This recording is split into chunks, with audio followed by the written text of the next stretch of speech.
नमस्कार, प्रणाम। आइए, आओ ज्योतिष सीखें। क्रम को आगे बढ़ाया जाए। कल वार्ता हो रही थी चंद्रमा से बनने वाले योग का। सुनफा, अनफा, दुधरा और यमद्रुम 4 योग बनते हैं। कल हम लोगों ने जो बात किया उसका नाम था सुनफा। नहीं, चंद्रमा से आगे जब कोई प्लैनेट होता है द्वितीय भाव में तो सुनफा बनता है, सूर्य को छोड़ के, राहु केतु को छोड़ के।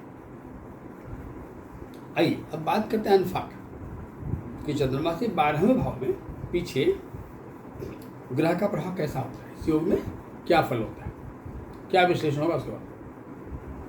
तय चंद्रमा मन है और मन को ताकत कब मिलती है, जब मन के आसपास लोग रहते हैं और वो ऐसे लोग मिल जाएं जिससे हमारे मनोबल में और इजाफा हो जाए। ताकत आगे भी चाहिए, पीछे भी चाहिए। कहीं अगर आगे मिला पीछे नहीं मिला, पीछे मिला आगे नहीं मिला, दोनों के प्रभाव अलग अलग होते हैं, है बात। और इनके प्रभाव अलग अलग होते हैं कब? केंद्र में, चंद्रमा की अवस्थाओं में, दिन और रात में, डिफरेंट राशियों में, चंद्रमा की मजबूती पर। और वो केंद्र में हो, परफर में हो, और पिकलम में हो, और वक्लिम में हो, इनके अलग अलग प्रभाव होते हैं। आइए हम बात करने जा रहे हैं अनफा योग का। अनफा माने चंद्रमा से 12वें जब कोई ग्रह पाया जाता है उसको अनफा कहते हैं, सूर्य को छोड़कर। चंद्रमा से मान लीजिए 12वें मंगल है। अब मंगल अपने स्वभाव का फल तो देखा। मंगल में मनोबल का अतिरेक है, ये थोड़ा कहेंगे तो साहसी बना देता है। तो अनफा योग मंगल से बनना 12वें काल में तो थोड़ा बड़ा ओवर कॉन्फिडेंस वाला, या कहेंगे तो साहसी भी कह सकते हैं। अगर थोड़ा श्रोता कम, वक्ता ज़्यादा। कहीं लोगों के दिमाग में थोड़ा अपने व्यक्तित्व का असर खराब नहीं कर ले, लगता है अपने सामने किसी को बुद्धिमान मानता नहीं भाई। और अच्छा झूठ बोल लेने वाला, हठी,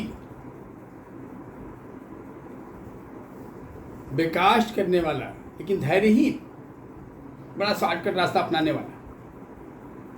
अतः विकसित तो हो जाता है पर उसके जीवन को बहुत सुखी नहीं कहा जाता। आइए, अगर ये योग बुध से बनना, चंद्रमा से ठीक पहले 12वें खाने में बुध नाम का ग्रह हो तो कहा बड़ा उमदा कलाकार, बड़ा अच्छा शिल्पकार हो, तो पीढ़ियों से शिल्पकार हो, या वह कला उसके यहाँ खानदानी हो, पर बड़ा मान सम्मान ख्याति अर्जित करने वाला, घर में दुखी रहने वाला और बाहर बड़ा कीर्ति पाने वाला, यश पाने वाला, सुखद अनुभूति करने वाला,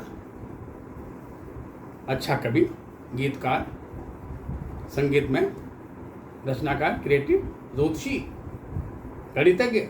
चलिए, अगर बृहस्पति नाम का प्लैनेट हो अनफा में 12वें खाने में तो क्या फल होता भाई? बड़ा गहरा विवेकशील, थोड़ा भयपूर्ण भी, निर्णय लेने में या कदम बढ़ाने थोड़ा मन बढ़ा के पीछे, पर लोगों में अच्छी ख्याति अर्जित कर लेने वाला, बड़ा वरिष्ठ समझा जाने वाला,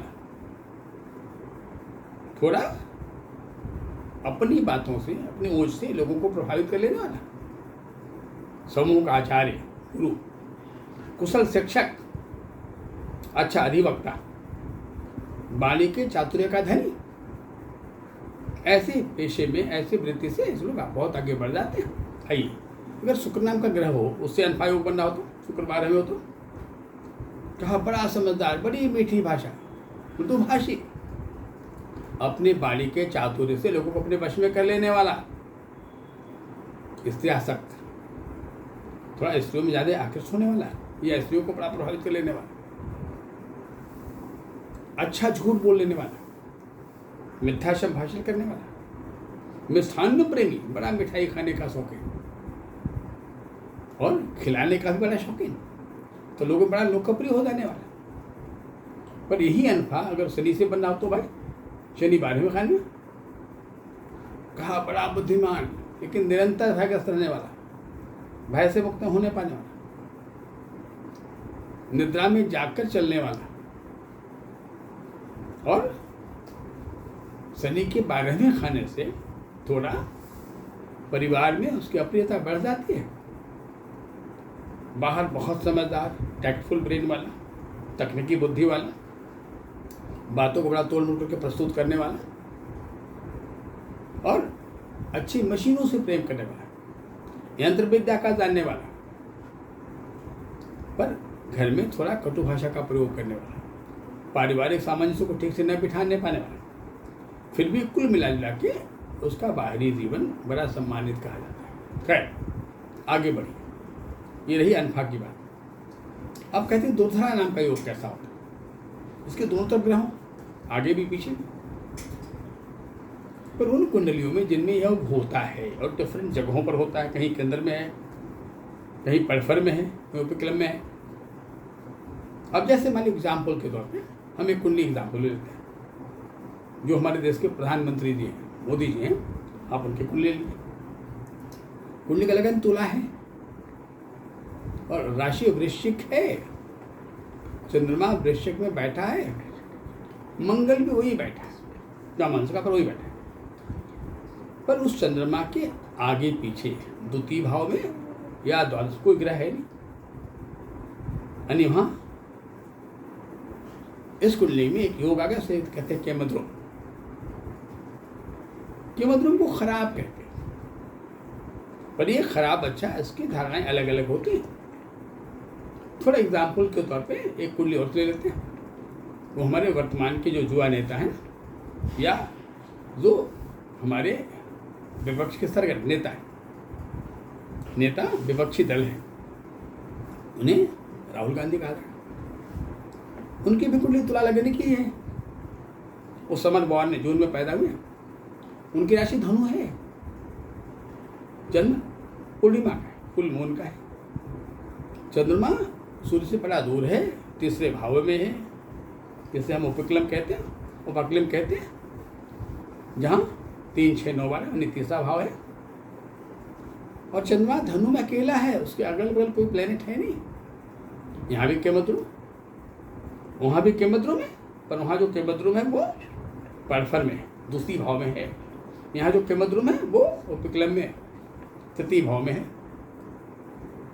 वहाँ चंद्रमा वृश्चिक का, मंगल के घर का और मंगल के साथ है। यहाँ चंद्रमा अकेले है। दोनों के फर्क बड़े अलग अलग। यहाँ केमद्रुम ने थोड़ा आइसोलेट कर दिया।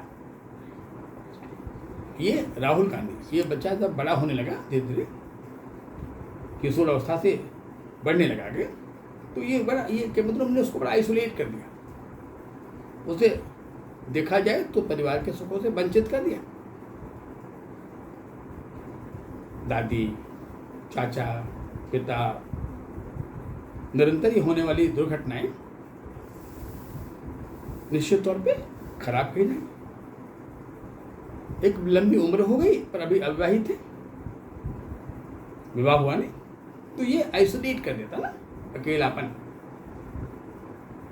और जीवन में बहुत सारे संघर्ष देता है जो भयप्रद भी होते हैं।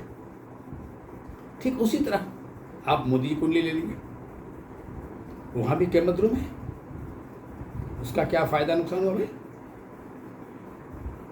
तमाम सारे सम्मान से आभूषित, अलंकृत, देश विदेश से नाम कमाने वाले किसी बड़ी राष्ट्र का, जो इतना बड़ा प्रजातांत्रिक देश को मुखिया, प्राइम मिनिस्टर, लंबे समय तक स्टेट का प्राइम मिनिस्टर, चीफ मिनिस्टर, मुख्यमंत्री, और पिछले 11 वर्षों से देश का प्रधानमंत्री, पर वहां भी पारिवारिक सुख से वंचित। विवाह तो हुआ था पर विवाह का सुख नहीं रहा, एक ब्लाइंड सेपरेशन था, और पारिवारिक वातावरण से भी उनका मिलना जुलना या घुलना मिलना लगभग नहीं के बराबर ही दिखता है। कभी बड़ा संलग्न हो ऐसा दिखता नहीं, तो कहीं एक आइसोलेशन है कि परिवार के बीच में रह के भी परिवार से अलग। तो केमद्रुम ऐसे ही करता है, केमद्रुम का प्रभाव ऐसे ही होता है। अभी इसको हम और भी चर्चाएं करेंगे, आगे और भी वार्ता हम लोग करेंगे अगले एपिसोड। तब तक के लिए प्रणाम, नमस्कार।